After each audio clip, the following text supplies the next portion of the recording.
Hello दोस्तों, स्वागत है आपका RG0 टू स्टडी चैनल में।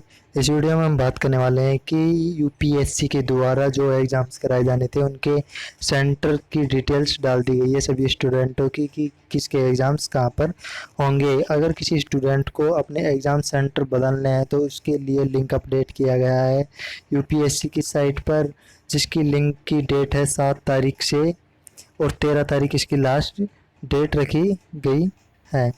और इसकी साइट ये है upsc.online.nic.in, या सरकारी रिजल्ट पर भी जाकर आप डायरेक्ट वहाँ से देख सकते हैं। तो जो एग्ज़ाम होने थे सिविल सेवा के, जो प्रारंभिक प्रीलिम्स एग्ज़ाम था, सिविल सेवा का जो प्रधान था CS का, और भारतीय वन सेवा का भी जो मेन एग्ज़ाम था, उनके परीक्षा केंद्र बदलने के बाबत में है। तो इनकी जो पूरी डिटेल्स दी गई है यहाँ से देख लेते हैं क्या क्या डिटेल्स हैं। सॉरी, ये नेट बंद है इसलिए। तो इन्होंने अपनी एक पूरी गाइडलाइन बनाई है कि मतलब किन स्टूडेंटों के द्वारा अपने एग्ज़ाम सेंटर को बदलने के लिए अपील कर सकते हैं। तो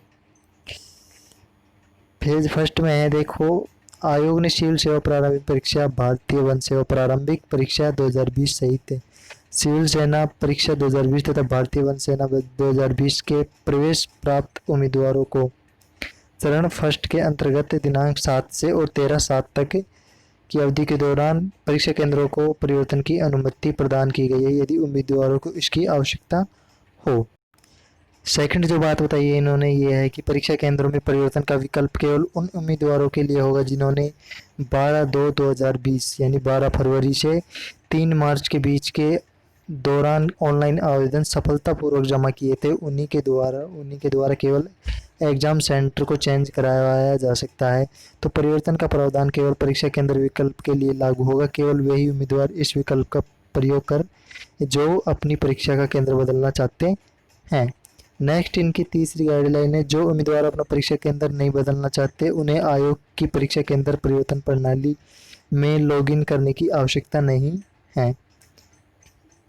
नेक्स्ट, फोर्थ जो गाइडलाइन दी है इन्होंने वो है कि उम्मीदवारों को सलाह दी जाती है कि सिविल सेवा प्रारंभिक परीक्षा 2020 हेतु जमा किए गए अपने आवेदन की प्रति सुलभ संदर्भ के लिए तैयार रखें। और इनकी पांचवी गाइडलाइन से उम्मीदवार इस विकल्प का प्रयोग पूर्व में जमा किए गए अपने आवेदन के RID के साथ 2 अलग अलग OTP प्रविष्ट करके पाएंगे। यह OTP सिस्टम द्वारा जनरेट होंगे और उम्मीदवारों को उनके उसी पंजीकृत मोबाइल नंबर या ईमेल पते पर प्राप्त होंगे जिनका उल्लेख उन्होंने सिविल सेवा प्रारंभिक परीक्षा और जितने भी एग्जाम होने थे उन पर साझा किए थे पहले। यदि RID तत्काल उपलब्ध नहीं तो उम्मीदवारों की सुविधा के लिए फॉरगेट RID का भी विकल्प मौजूद रहेगा। जो RID मिली थी आपको, मिली है फॉर्म अप्लाई के दौरान, तो उसके लिए फॉरगेट का भी ऑप्शन मिलेगा। परीक्षा केंद्रों में परिवर्तन हेतु अनुरोध करने से पहले उम्मीदवार यह अवश्य सुनिश्चित कर ले कि सिविल सेवा प्रारंभिक और ये भारतीय वन सेवा प्रारंभिक परीक्षा 2020 के लिए अपने आवेदन में प्रदान किया गया पंजीकृत मोबाइल नंबर तथा ईमेल ID उनके पास उपलब्ध है। अनुरोध को तभी स्वीकार किया जाएगा जब उम्मीदवार मोबाइल तथा ईमेल पर भेजे गए OTP विवरण के माध्यम से मान्य करते हुए इसकी पुष्टि की जाएगी। यदि 10 मिनट की अवधि में भीतर OTP प्राप्त नहीं तो रिसेंड का विकल्प भी उपलब्ध होगा। परीक्षा केंद्र बदलने हेतु OTP जनरेट करने का अनुरोध चरण फर्स्ट के अंतर्गत दिनांक 13/7/2020 की सायं 5:30 तक ही स्वीकार किया जाएगा। उम्मीदवारों को सलाह दी जाती है कि अंत में जनरेट हुई स्लिप या प्रिंट आउट को परीक्षा केंद्रों में परिवर्तन के प्रमाण के तौर पर तथा भावी संदर्भ के रूप में अपने पास सुरक्षित रखें। और इनकी 10वीं जो गाइडलाइन है वो यह है कि परीक्षा केंद्र बदलने की प्रक्रिया सफलतापूर्ण पूर्ण हो जाने के उपरांत एक ऑटो जनरेटेड ईमेल तथा SMS भी उम्मीदवारों को क्रम से उनके पंजीकृत ईमेल ID तथा मोबाइल पर भेजा जाएगा। दोस्तों, यदि किसी उम्मीदवार ने परीक्षा केंद्रों परिवर्तन संबंधी अनुरोध जमा नहीं किया है या उसे परीक्षा केंद्र बदलने विकल्प का प्रयोग करने में कठिनाई हो रही है तो वो इस ईमेल के माध्यम से संघ लोक सेवा आयोग से संपर्क कर सकता है। जो इसकी ईमेल ID यहाँ पर दी गई है, यहाँ से ईमेल करके संपर्क कर सकता है।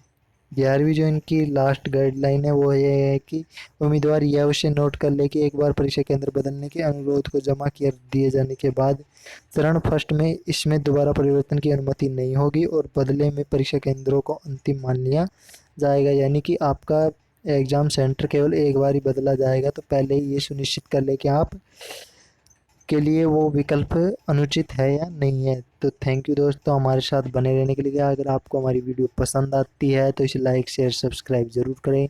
धन्यवाद। ऐसे ही नोटिफिकेशन पाने के लिए कृपया हमारे चैनल को सब्सक्राइब करें।